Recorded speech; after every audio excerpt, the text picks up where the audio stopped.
রাধে রাধে। আজকে সরস্বতী পুজো তো, সরস্বতী পুজো না? আরে সরস্বতী মহামায়ের মনে আছে তো সংস্কৃত প্রণামটা? বিদ্যে কমললোচনে সর্বত পাহিমাং মা সরস্বতী নমস্তুতে।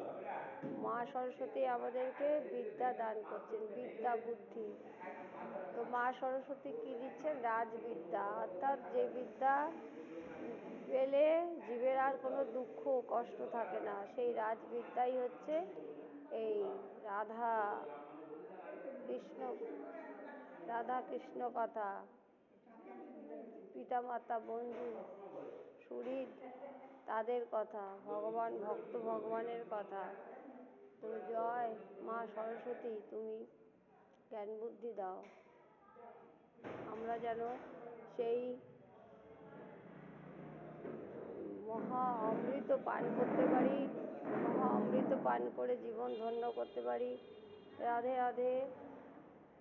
জয় জয় মা সরস্বতী, তুমি জ্ঞান বুদ্ধি দাও। সরস্বতী মহামায়ের বিদ্যে কমললোচনে। ছোটোবেলায় সরস্বতীকে প্রণাম করতাম, সেটা মনে পড়ছে। ছোটোবেলার জীবন কত রকম, ছোটো ছোটো কাপড় পরে ঠাকুর মন্দিরে চলে গেছি। সেই শৈশব তো আত্মার মধ্যেই থাকে, আত্মা আনন্দে থাকলেই শৈশব ফিরে পায়। রাধে রাধে। আমরা সেই শৈশবের গুণগান গাইছি, রাধা মাধবের গুণগান গাইছি। রাধে রাধে। যা বলো সরস্বতীর মহামন্ত্র বলো, সরস্বতীর মহামন্ত্র বলো। সরস্বতী মায়ের বিদ্যে কমললোচনে সর্বত পাহিমা। হ্যাঁ বল, গানটা কর।